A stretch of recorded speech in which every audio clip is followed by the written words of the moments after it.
Hello friends, स्वागत है आप सभी का आपके अपने YouTube channel your study guide पर। तो फ्रेंड्स, आज के इस वीडियो में हम सभी जो है आरआरबी ग्रुप डी के लिए जो है प्रीवियस ईयर के क्वेश्चन करने वाले हैं। फ्रेंड्स, ये ऐसे क्वेश्चन है जो आप सभी के एग्जाम में बार बार रिपीट होते हैं। आप किसी भी वनडे एग्जाम की तैयारी कर रहे हैं तो उसमें भी यह क्वेश्चन रिपीट होता है, क्योंकि ये ऐसे क्वेश्चन है जो बहुत ही इम्पोर्टेंट क्वेश्चन है। इसलिए आप सभी वीडियो को शुरू से लेकर लास्ट तक देखेगा। और अगर वीडियो पसंद आए तो वीडियो को लाइक करें, चैनल को सब्सक्राइब करें और एक प्यारा सा कमेंट जरूर करिएगा। चलिए बिना किसी देरी के पढ़ना शुरू करते हैं। देखते हैं पहला क्वेश्चन। अर्जुन पुरस्कार किस वर्ष प्रारंभ किया गया था? जो अर्जुन पुरस्कार है यह किस वर्ष प्रारंभ किया गया था? तो राइट आंसर क्या है? 1961 ईस्वी में इसे प्रारंभ किया गया। अगर बात करें 2024 में जो है अर्जुन पुरस्कार प्राप्त करने वाले कुछ व्यक्तियों के नाम बताइए। तो उसमें सबसे इम्पोर्टेंट व्यक्ति का नाम क्या है? उसमें सबसे इम्पोर्टेंट व्यक्ति का नाम है मोहम्मद शमी। कौन है? मोहम्मद शमी जो है, इन्हें अर्जुन पुरस्कार मिला था। किन्हें? मोहम्मद शमी को अर्जुन पुरस्कार मिला था, जो एक क्रिकेट खिलाड़ी हैं। आप सभी को पता ही होगा, इसलिए इनका नाम आप याद रखिएगा। आगे देखते हैं। ग्राम पंचायत का गठन किस अनुच्छेद में वर्णित है? ग्राम पंचायत का गठन है किस अनुच्छेद में वर्णित है? तो अनुच्छेद 40 में इसका वर्णन किया गया है। और बात कर ले अनुच्छेद 32 को जो है डॉक्टर भीमराव अंबेडकर ने संविधान की आत्मा कहा। ये भी आप याद रखिएगा। वैसे तो संविधान की आत्मा किसे कहा जाता है? तो जो है प्रस्तावना जो है उसे कहा जाता है, लेकिन डॉक्टर भीमराव अंबेडकर ने संविधान 32 को कहा, उसे जो अनुच्छेद 32 को कहा है। इसमें जो है सुप्रीम कोर्ट जो है हम सभी को यह अधिकार देता है कि अगर आप सभी के मौलिक अधिकारों का उल्लंघन होता है तो अनुच्छेद 32 के तहत आप जो है सुप्रीम कोर्ट या हाई कोर्ट में याचिका दर्ज कर सकते हैं। आगे देखते हैं। टीपू सुल्तान कहाँ का शासक था? टीपू सुल्तान कहाँ का शासक था? तो मैसूर का शासक था। कहाँ का? मैसूर का शासक था। अगर बात कर लें भगत सिंह जो थे, उनका जन्म कहाँ पर हुआ था? लाहौर में हुआ था। ये भी आप याद रखिएगा। नाटो का मुख्यालय कहाँ पर है? नाटो का मुख्यालय कहाँ पर है? तो ब्रुसेल्स में। कहाँ पर? ब्रुसेल्स में। ये भी आप याद रखिएगा। नेक्स्ट क्वेश्चन हमारा है, भारत का सबसे लंबा रेलवे प्लेटफॉर्म कहाँ पर स्थित है? भारत का सबसे लंबा रेलवे प्लेटफॉर्म कहाँ पर स्थित है? तो गोरखपुर में है। कहाँ पर है? गोरखपुर में है।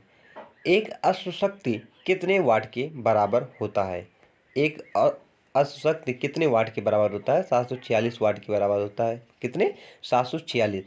स्टूडेंट काफ़ी कन्फ्यूज होते हैं, 740 होता है 746? तो आप याद रखिएगा 746 होता है। कितना होता है? 746 होता है। नेक्स्ट, देश का सबसे बड़ा नियोक्ता है। देश का सबसे बड़ा नियोक्ता कौन सा है? तो रेल उपक्रम। कौन सा है? रेल उपक्रम जो है ये देश का सबसे बड़ा नियोक्ता है। नेक्स्ट, चोरी चोरा कांड कब हुआ था? जो चोरी चोरा हत्याकांड हुआ था यह कब हुआ था? तो राइट आंसर क्या है? 4 फरवरी 1922 को। कब हुआ था? 4 फरवरी 1922 को चोरी चोरा हत्याकांड हुआ था। कहाँ पर हुआ था? अमृतसर में हुआ था। ये भी आप याद रखिएगा। सो इसको गोरखपुर में हुआ था। कहाँ पर हुआ था? गोरखपुर। अमृतसर में जो है जलियांवाला बाग हत्याकांड हुआ था। ये आप याद रखिएगा। 13 अप्रैल 1919 को हुआ था वो। आगे देखते हैं। इंग्लिश चैनल तैरकर पार करने वाला पहला भारतीय कौन था? इंग्लिश चैनल को तैरकर पार करने वाला पहला भारतीय कौन था? मिहिर सेन था। कौन था? मिहिर सेन था। और अंतरिक्ष में जाने वाली पहली महिला कौन थी? कल्पना चावला थी। ये भी आप याद रखिएगा। और राष्ट्रपति के पद पर सबसे पहले कौन सी महिला बनी थी? तो सुचित्रा कृपलानी बनी थी। आगे देखते हैं। राष्ट्रीय पुस्तकालय कहाँ पर स्थित है? राष्ट्रीय पुस्तकालय कहाँ पर स्थित है? कोलकाता में। कहाँ पर है? कोलकाता में स्थित है। उत्तर प्रदेश की राजधानी कौन सी है? लखनऊ है। ये आप याद रखिएगा। Next, light of the Asia किसे कहा जाता है? लाइट ऑफ द एशिया किसे कहा जाता है? तो किसे कहा जाता है? गौतम बुद्ध को। किसे कहा जाता है? गौतम बुद्ध। गौतम बुद्ध का जन्म कब हुआ था? तो इनका जन्म 563 BC में हुआ था। कब हुआ था? 563 BC में इनका जन्म हुआ था। और 483 BC में इनकी मृत्यु हुई थी 80 वर्ष की उम्र में। लुम्बिनी वन में इनका जन्म हुआ था। कहाँ पर? लुम्बिनी वन में इनका जन्म होता है। इनके पिता का नाम क्या था? शुद्धोधन था। माता का नाम महामाया था। इनकी मौसी का क्या नाम था? प्रजापति गौतमी था। इनके बेटे का क्या नाम था? राहुल था। ये आप याद रखिएगा। इन्होंने सबसे अधिक उपदेश कहाँ पर दिया था? श्रावस्ती में दिया था। इनके पहले गुरु का क्या नाम था? अलार कराम इनके पहले गुरु का नाम था। इतने पॉइंट इनके जो है रिलेटेड पूछे जाते हैं, इन्हें आप याद रखिएगा। आगे देखते हैं, बांदीपुर राष्ट्रीय उद्यान कहाँ पर स्थित है? बांदीपुर राष्ट्रीय उद्यान कहाँ पर स्थित है? कर्नाटक में। कहाँ पर? कर्नाटक में स्थित है। सांची का स्तूप किसने बनवाया था? सांची का स्तूप किसने बनवाया था? तो अशोक ने। किसने? अशोक ने बनवाया था। अगर बात कर लें बिंबिसार, हरिया वंश का संस्थापक किसे माना जाता है? तो बिंबिसार को माना जाता है। किसे? बिंबिसार को माना जाता है। अजातशत्रु के समय ही जो है बौद्ध समिति, पहली बौद्ध समिति अजातशत्रु के समय ही गठित हुई थी। कब गठित हुई थी? 483 BC में हुई थी। कहाँ पर हुई थी? राजगिरी में राजा अजातशत्रु के समय ही पहली बौद्ध समिति हुई थी। अगर बात कर लें कि कनिष्क, कनिष्क कौन था? ये अभी नीचे आएंगे, उन्हें वहाँ पर अच्छे से इनके बारे में पढ़ेंगे। अनुच्छेद 12 से 35 के किस भाग में, अनुच्छेद 12 से 35 संविधान के किस भाग में वर्णित है? तो भाग 3 में इसका वर्णन किया गया है। 12 से 35 जो है डीपीएसपी का भाग है, मतलब राज्य के नीति निर्देशक तत्व का वर्णन भाग 3 में किया गया है, अनुच्छेद 12 से 35 में। अगर बात करें भाग 4, भाग 4 में किसका वर्णन किया गया है? तो मौलिक अधिकार का। सुरेश, तो यहाँ पर जो भाग 3 में है ये मौलिक अधिकार का वर्णन है। किसका है? मौलिक अधिकार का वर्णन है। मौलिक अधिकार को कहाँ से लिया गया है? तो योस्से से लिया गया है। कहाँ से लिया गया है? योस्से से। 12 से 35 में इसका वर्णन किया गया है। भाग 2 में जो है नागरिकता का वर्णन किया गया है। किसका? नागरिकता से 5 से 11 अनुच्छेद में इसका वर्णन किया गया है। और भाग 4 में जो है, भाग 4 में डीपीएसपी का वर्णन किया गया है 36 से 51 अनुच्छेद के भीतर। कितने? 36 से 51। ये आप याद रखिएगा, एक बार फिर से देख लें क्योंकि मैंने कुछ गलत बता दिया था, आप कंफ्यूज होंगे। भाग 3 में जो है मौलिक अधिकार का, किसका? मौलिक अधिकार का वर्णन किया गया है। कहाँ से लिया गया है इसे यूएसए से लिया गया है। कहाँ से? यूएसए से लिया गया है। 12 से 35 का वर्णन किया गया है, 12 से 35 अनुच्छेद में। भाग 4 में डीपीएसपी राज्य की नीति निर्देशक तत्व का वर्णन किया गया है। इसे कहाँ से लिया गया है? आयरलैंड से लिया गया है। कहाँ से? आयरलैंड से लिया गया है। 36 से 51 अनुच्छेद के बीच इसका वर्णन किया गया है। भाग 2 में नागरिकता का वर्णन किया गया है। 5 से 11 अनुच्छेद के बीच इसका वर्णन है। इसे आप याद रखिएगा। आगे देखते हैं, विश्व स्तर पर सबसे बड़ी रेल व्यवस्था किस देश की है? विश्व स्तर पर सबसे बड़ी रेल व्यवस्था किस देश की है? तो राइट आंसर क्या है? अमेरिका। ऑप्शन हमारा डी बिल्कुल राइट है। नेक्स्ट, लावड़ी तथा तमाशा किस राज्य के नृत्य हैं? लावड़ी तथा तमाशा किस राज्य के लोक नृत्य हैं? तो राइट आंसर क्या है? महाराष्ट्र। कहाँ के? महाराष्ट्र के हैं, ये आप याद रखिएगा। नेक्स्ट देखते हैं, प्रसिद्ध संगीत तानसेन, प्रसिद्ध संगीतकार तानसेन किसके दरबारी थे? तो राइट आंसर क्या है?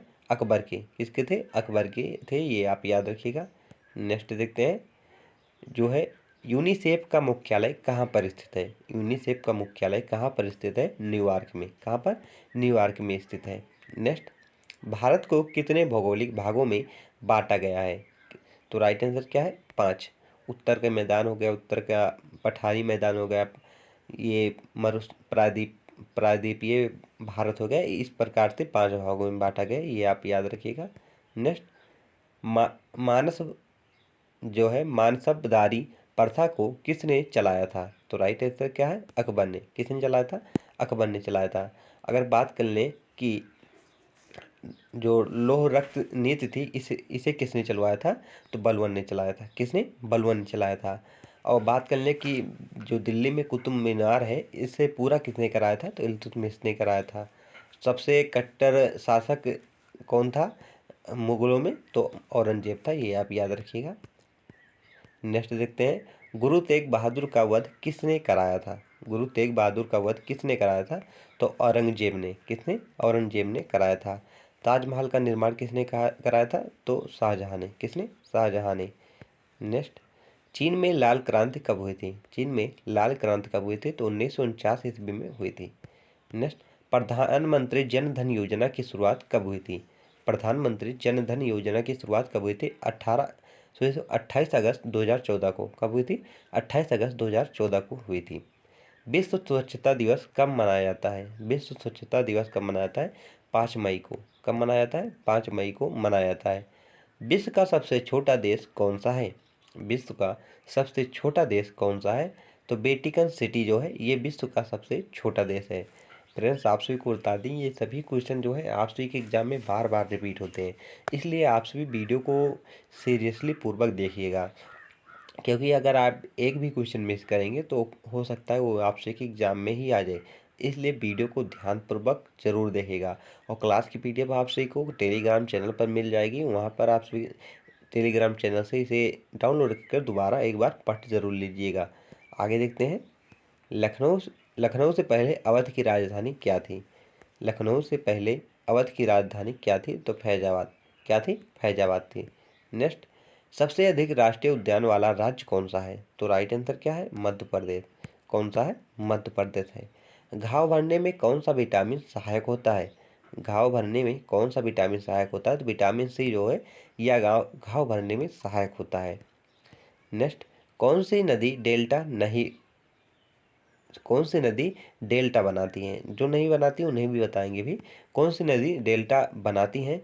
तो कावेरी बनाती है, गंगा बनाती है, महानदी, ये सभी जो है डेल्टा बनाती हैं। अगर बात कर लें कि गंगा नदी, इसका उद्गम स्थल जो है गंगोत्री है, ये आप याद रखिएगा। वैसे तो गंगा नदी का उद्गम नहीं होता, लेकिन आमतौर पर गंगोत्री से भी कहते हैं, क्योंकि ये देव प्रयाग से जो है अलकनंदा और भागीरथी नदी, दो नदियों के मिलने से जो है देव प्रयाग में, यहाँ पे आप समझ लीजिए जैसे यहाँ से भागीरथी आएगी और इधर से अलकनंदा आएगी, दोनों जब देव प्रयाग में मिलती हैं तो इससे आगे का नाम जो अलकनंदा और भागीरथी है, इन्हीं का नाम आगे क्या हो जाता है? गंगा हो जाता है। इसलिए इसे तो जो नॉर्मली बोला जाता है कि गंगा नदी का उद्गम स्थल गंगोत्री है, वो तो बोला ही जाता है, लेकिन अगर सीरियसली देखें तो गंगा नदी का उद्गम कहीं से नहीं होता है, क्योंकि ये अलकनंदा और भागीरथी जो नदियां हैं ये दोनों आपस में मिल जाती हैं और देव प्रयाग में से आगे अलकनंदा और भागीरथी नदी को ही गंगा नदी से जाना जाता है। इसलिए आप सभी से ध्यान रखिएगा कि नॉर्मली तो गंगोत्री बताया जाता है, लेकिन गंगोत्री होता नहीं है। आगे देखते हैं। भारत में प्रथम रेलगाड़ी कब चली थी? भारत में प्रथम रेलगाड़ी कब चली थी? इसका आंसर आप सभी को जो है कमेंट बॉक्स में बताना है कि भारत में प्रथम रेलगाड़ी कब चली थी। 14 अप्रैल 1853 में, 16 अप्रैल 1853 में, 15 अगस्त 1853 में, या 16 मई 1854 में। तो इसका आंसर आप सभी को जो है कमेंट बॉक्स में बताना है, ये आप सभी का होमवर्क है। और आप सभी को वीडियो कैसा लगा है ये भी कमेंट बॉक्स में जरा बताना ना भूलिएगा। तो चलिए फ्रेंड्स, मिलते हैं नेक्स्ट वीडियो में, तब तक के लिए गुड बाय, टाटा।